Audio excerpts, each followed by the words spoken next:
In this video, I want to discuss other possible pegs or ideas that you notice as you read the play that might lead you into profitable analyses, profitable thinking around a certain specific topic or subject in Shakespeare. And I want to, now pegs will show up early in a play.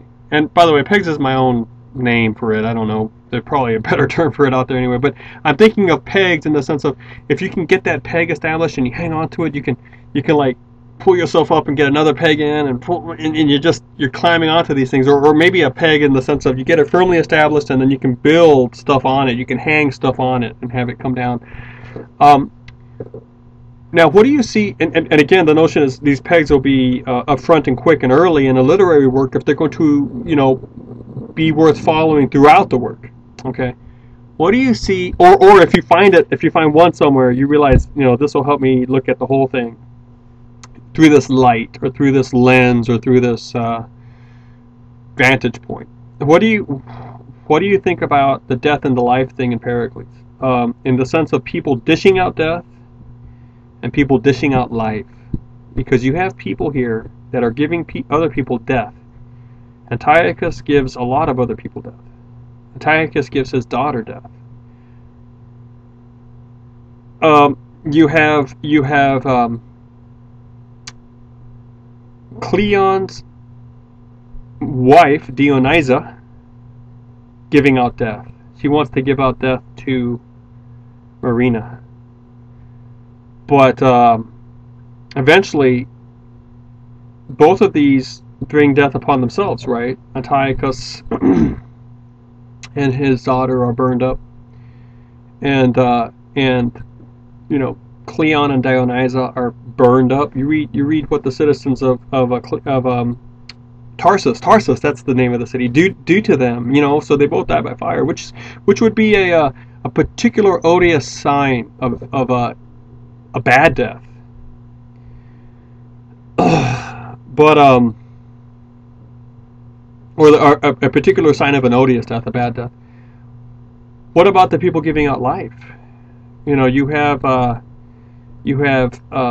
Pericles early on bringing life to Tarsus. Remember that city? They're famished, they're dying, and here come these ships, right, full of food for them. Pericles brings life to them. Pericles, Cerimon brings the doctor of Ephesus, the land in which Thaisa washes up on in her sealed coffin that was thrown overboard.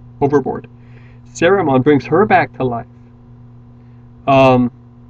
Marina brings life to Pericles. Okay.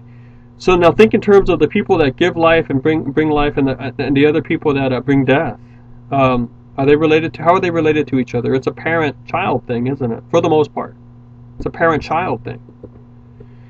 And then you can figurize it a little bit, and you have Pericles and Marina bringing new life to Thaisa, who is also in a form of death, because the nunneries of those times, or the idea of serving Diana that way in the temple would be, you're not speaking to anybody, you're not having sexual intercourse, you're not interacting with the community that way. You are sterile, you are sequestered, you are in solitude.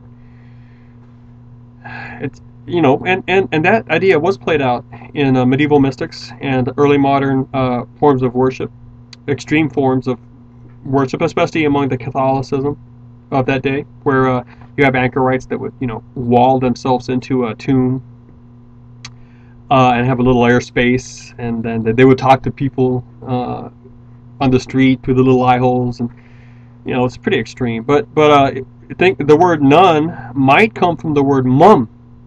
All right, and actually in the text the word is mum. If you look back in your textual notes for that, when Pericles says, "Oh, she dies. What's with the mum?" Or I forget the exact line, but she says, "Ho the nun," but it's ho the mum, and mum because they're not speaking. They don't speak. So Thaisa is also in a form of death. And then when she hears the words of Pericles, she becomes alive. When Pericles hears the words of Marina, he becomes alive again, all right? When Adam, the dust, heard the words of God, he becomes alive, all right? When Lazarus, who was in the tomb, hears the words of Christ, he becomes alive. So there's an idea here that words bring life. And in essence, it's communication, brings life. But the lack thereof, speaking in riddles, for example, or not speaking at all. Think of how it's very strange, isn't it, that Antiochus' daughter doesn't speak at all, can bring death. So I'm not going to try to. It would extend this video quite a bit, and I'm not prepared to go into the details of this. But I think that's a peg. I think that somehow death is being equated to or equated with the lack of words, the lack of communication. And life is being equated with or associated with, intricately and inherently associated with communication. You can see that throughout the play. And now at that point is, what does this mean?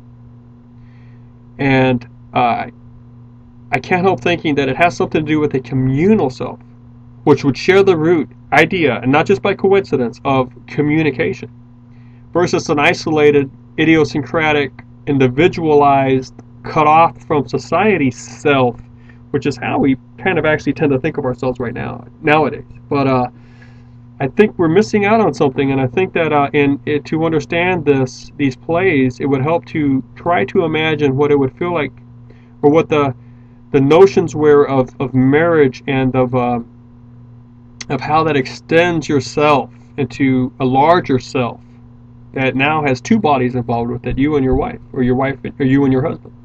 And how when you have children, it's a new, larger self that involves, but it's still one self, which would explain why when Thaisa is asked about her parentage, she loses her voice.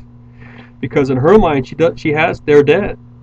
So she now is, in that aspect, dead too. So it's interesting. It's a peg, isn't it?